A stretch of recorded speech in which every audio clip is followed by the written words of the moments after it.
Shalom, selamat pagi, warga jemaat GKI Ebenezer Timika, dari rayon Yerusalem sampai rayon Yordan, dan juga warga Kristen dimanapun berada. Kita patut bersyukur oleh karena pemeliharaan Tuhan, sehingga kita dapat berjumpa lagi dalam siaran Bina Keluarga Kristen edisi Selasa, tanggal 11 Februari tahun 2025. Pagi ini kita akan mendengarkan firman Tuhan dalam renungan pagi yang akan disampaikan oleh Pendeta Ibu Marta M. Korwa, SSI Teol. Untuk mengawali siaran di pagi ini, kita akan memulainya dengan doa. Marilah kita berdoa. Syukur kepada Tuhan, Bapa di dalam kerajaan sorga, yang telah menjaga, melindungi, dan memelihara kami, yang telah mengizinkan kami sampai hari ini melakukan siaran, tetapi juga yang mendengarkan siaran di hari ini.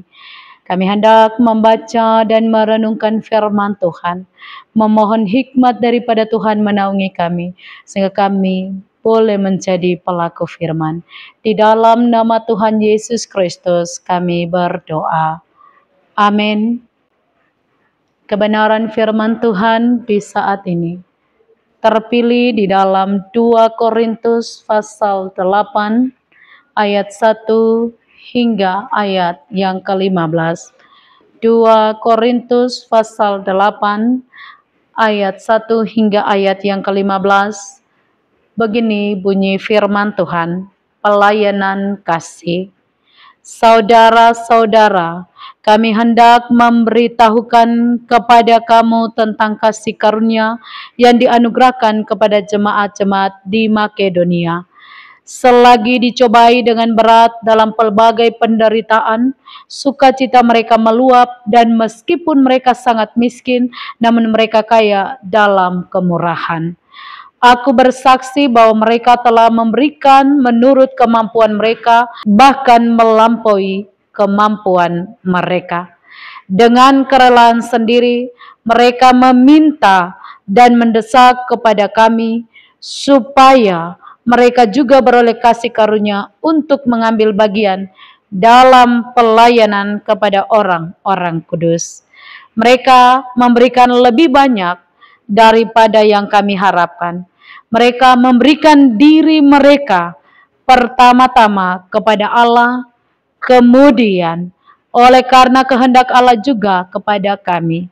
Sebab itu kami mendesak kepada Titus supaya ia mengunjungi kamu dan menyelesaikan pelayanan kasih itu sebagaimana ia telah memulainya. Maka sekarang sama seperti kamu kaya dalam segala sesuatu, dalam iman, dalam perkataan, dan dalam pengetahuan, dalam kesungguhan untuk membantu, dan dalam kasih-Mu terhadap kami. Demikianlah juga hendaknya kamu kaya dalam pelayanan kasih ini. Aku mengatakan hal itu bukan sebagai perintah, melainkan dengan menunjukkan usaha orang-orang lain untuk membantu aku. Aku mau menguji keikhlasan kasih kamu. Karena kamu telah mengenal kasih karunia Tuhan kita Yesus Kristus, bahwa Ia yang oleh karena kamu menjadi miskin, sekalipun Ia kaya, supaya kamu menjadi kaya oleh karena kemiskinannya. Inilah pendapatku tentang hal itu yang mungkin berfaedah bagimu.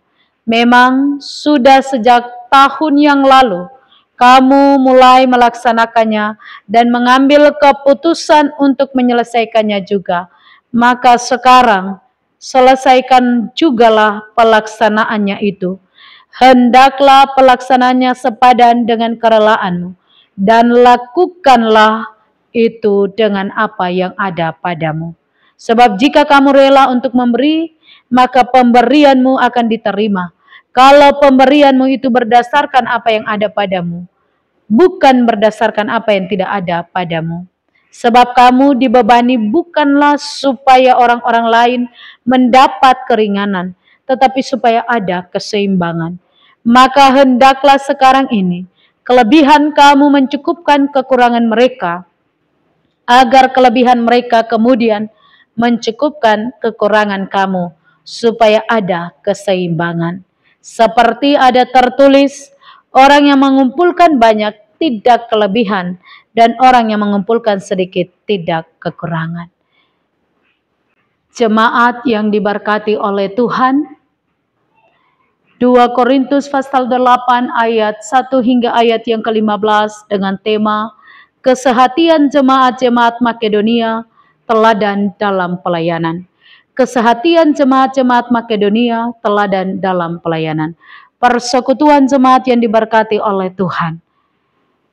Dalam kehidupan sehari-hari, kita sering berpikir bahwa memberi hanya dilakukan oleh mereka yang memiliki kelimpahan.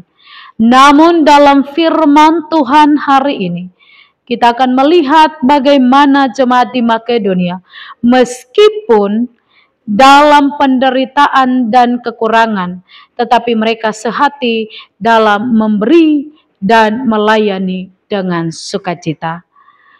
Apa yang mendorong mereka untuk memberi dengan penuh semangat? Bagaimana kita bisa meneladani semangat pelayanan mereka dalam kehidupan kita sebagai gereja masa kini?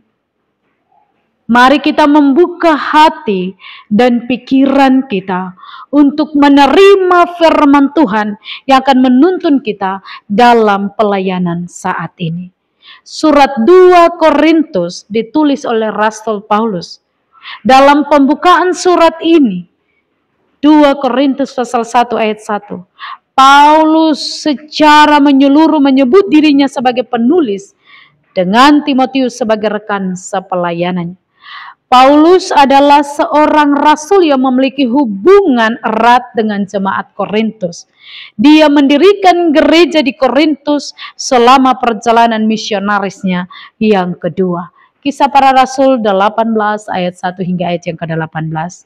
Surat ini ditujukan kepada jemaat di Korintus, yaitu orang-orang percaya di kota Korintus, dan juga untuk orang-orang Kristen di wilayah Akhaya. 2 Korintus pasal 1 ayat 1.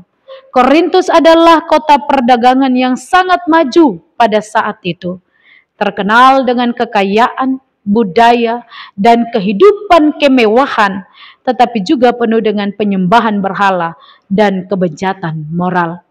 Jemaat Korintus memiliki banyak potensi rohani, tetapi juga mengalami berbagai tantangan seperti perpecahan, kesombongan rohani, dan masalah moralitas.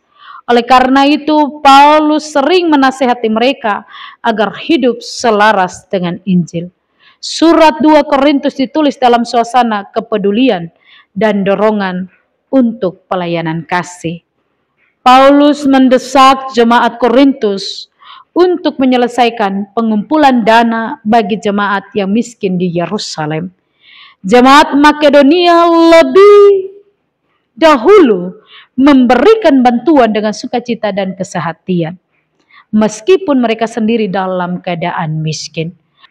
Paulus ingin menggerakkan hati jemaat Korintus untuk meneladani kasih dan kemurahan jemaat Makedonia, sehingga mereka tidak hanya kuat dalam iman dan pengetahuan, tetapi juga dalam melayani dengan kasih melalui memberi. Ada kemungkinan bahwa jemaat Korintus sudah pernah berniat untuk memberi, tetapi mereka belum melaksanakan sepenuhnya, sehingga Paulus mengingatkan mereka agar menyelesaikan niat baik tersebut. Surat 2 Korintus diperkirakan ditulis sekitar tahun 55 sampai 57 Masehi. Kemungkinan besar dari Makedonia saat Paulus sedang dalam perjalanan misionarisnya yang ketiga. Surat ini ditulis beberapa waktu setelah 1 Korintus ditulis, sebagaimana tanggapan atas perkembangan dalam jemaat Korintus dan untuk meneguhkan kembali hubungan Paulus dengan mereka. Persekutuan jemaat yang diberkati oleh Tuhan.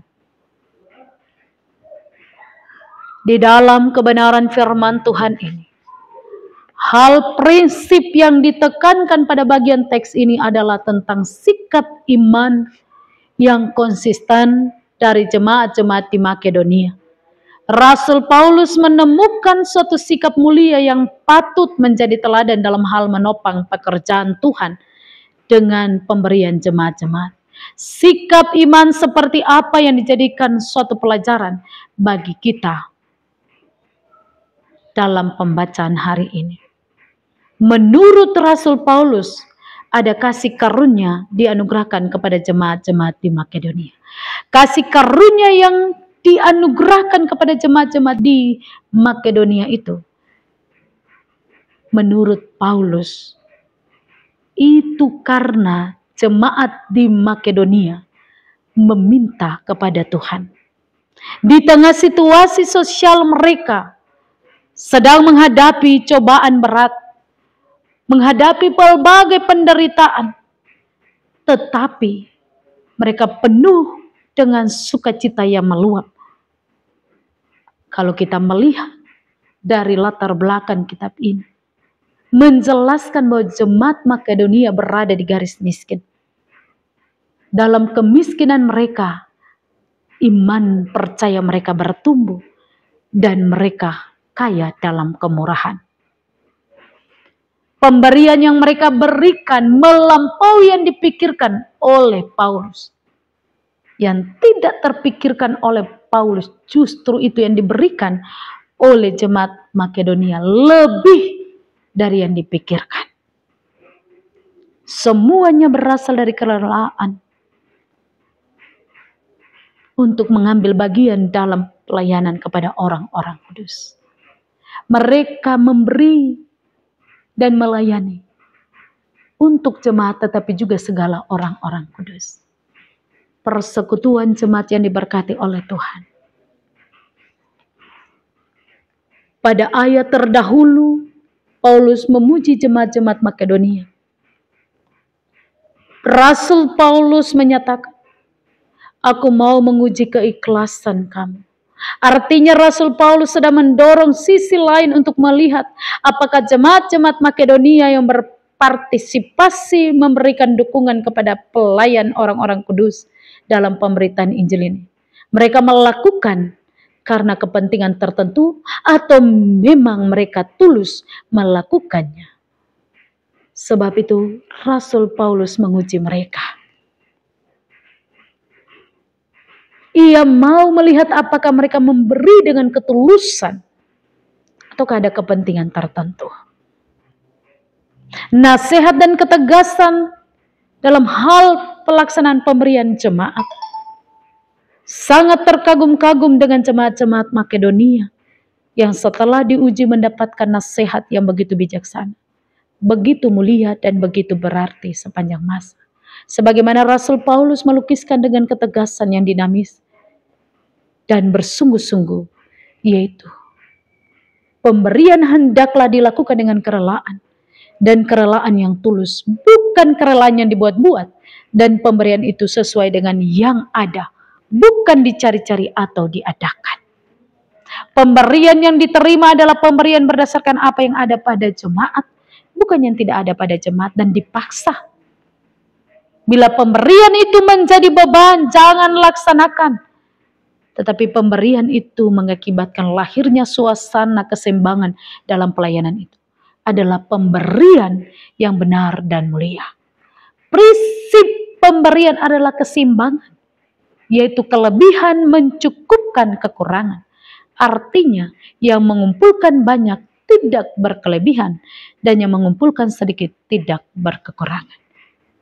Persekutuan jemaat GKI Ebenezer yang diberkati oleh Tuhan dan seluruh pendengar di saat ini. Pesan penting buat jemaat dan kita semua sepanjang minggu ini. Dari 2 Korintus pasal 8 ayat 1 hingga ayat yang ke-5 dengan tema kesehatian jemaat-jemaat Makedonia menjadi teladan dalam pelayanan. Kesehatian jemaat-jemaat di Makedonia menjadi teladan dalam pelayanan. Pertama, kesehatian jemaat dalam memberi.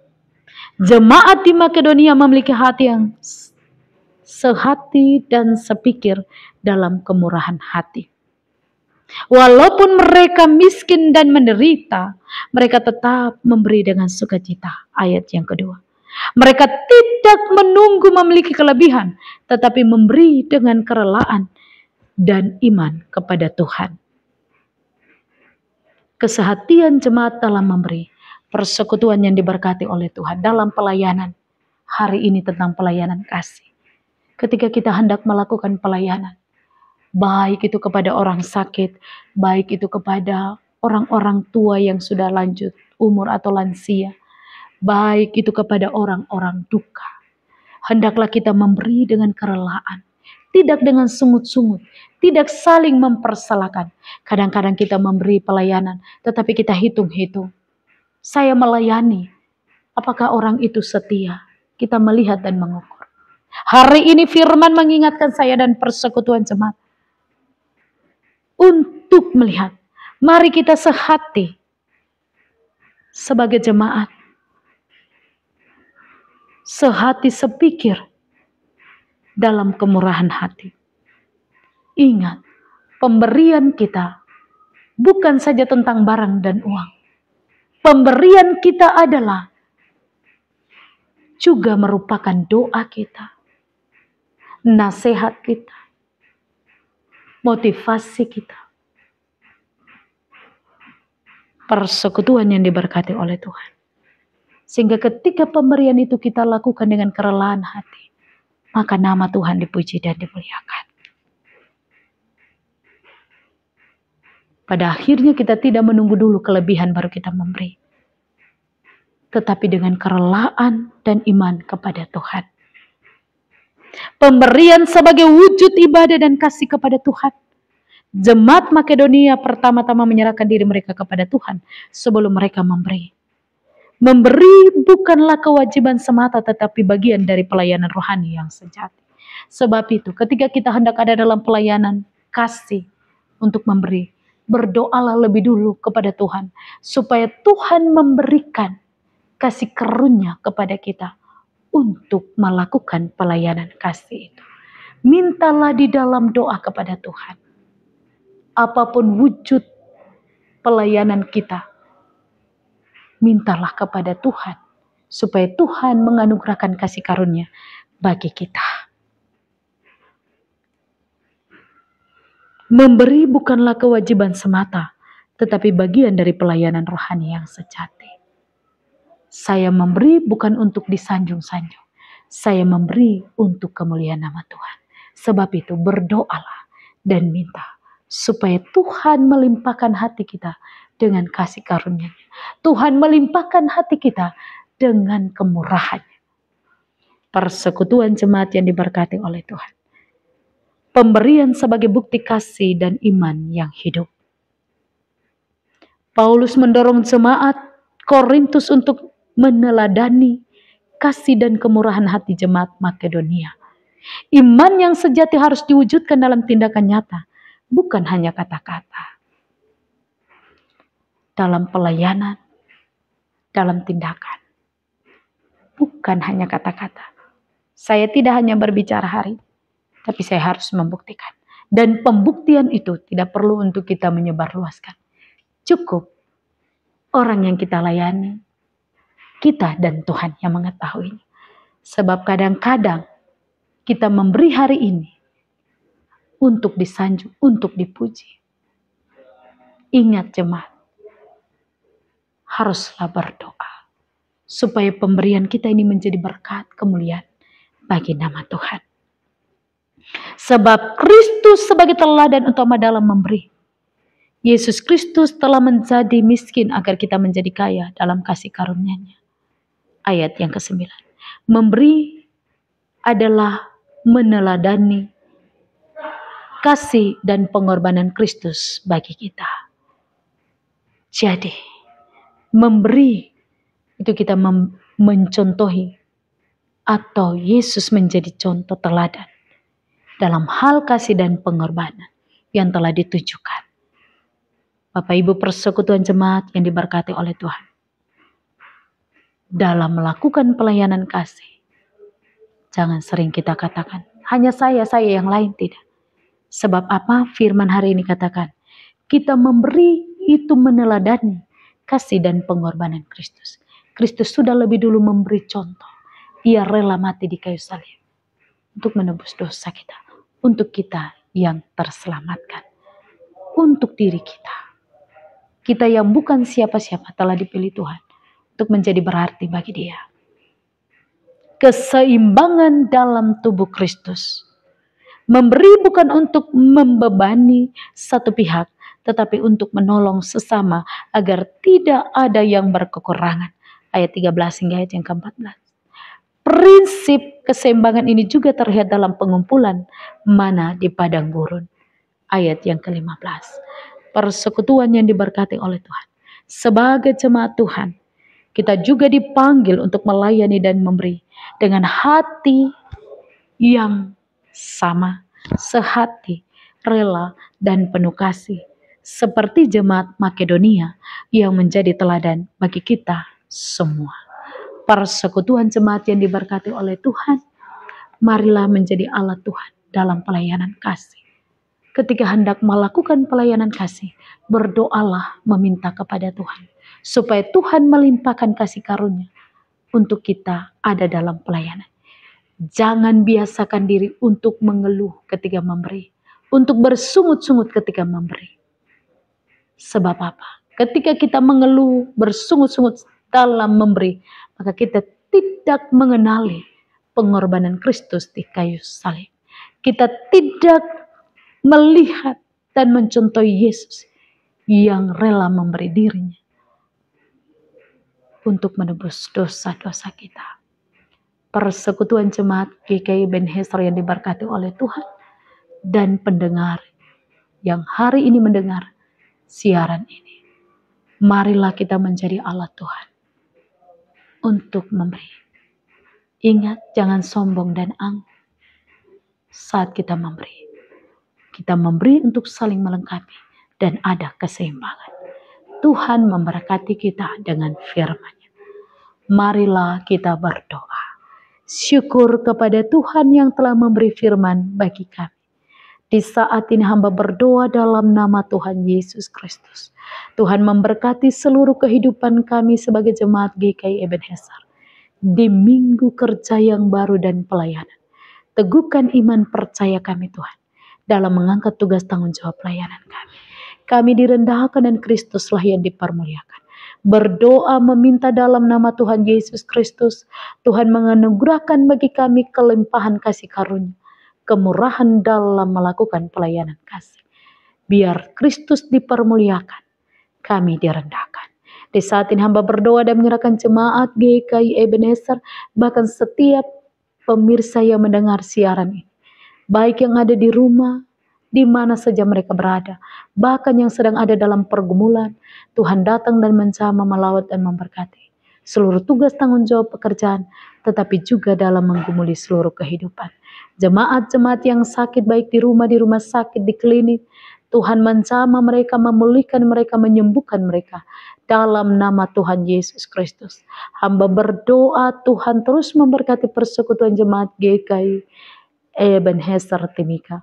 Tuhan memberkati tim multimedia jemaat GKI Ebenezer yang menjadi alat Tuhan untuk pemberitaan firman Tuhan lewat media ini. Terima kasih Tuhan. Bapa kami dalam kerajaan sorga, Engkau menuntun dan memberkati kami. Engkau menjauhkan kami dari segala mara bahaya, kecelakaan, bahkan maut yang diinginkan manusia. Perlindungan Tuhan yang teguh melindungi kami dalam persekutuan jemaat. Memberi bagi kami hikmat dan kebijaksanaan sebagai pendeta, penatua, siamas, juga para pekerja gereja, kostor tata usaha, juga seluruh pelayanan kami. Tuhan Engkau memberkati security, driver dalam pelayanan gereja. Memberkati badan-badan pelayan unsur PW, PKB, PAM, dan PAR. Kami menjadi alat-alat Tuhan dalam pelayanan kasih ini. Ampuni kami ketika dalam pelayanan kami bersungut-sungut dan mengeluh. Sekarang kami telah dibaharui Tuhan lewat firman. Biarlah kami menjadi alat-alat Tuhan dalam pelayanan kasih ini. Terima kasih Tuhan Yesus yang baik. Inilah doa kami, terpujilah Engkau Tuhan, kini dan selama-lamanya. Amin. Demikianlah renungan firman Tuhan yang telah kita dengar di pagi ini. Kiranya Tuhan Yesus Kristus akan menyempurnakan firman-Nya bagi kita dan memberikan kita kekuatan dan menyertai kita dalam aktivitas dan kerja kita di hari ini. Tuhan Yesus memberkati. Shalom.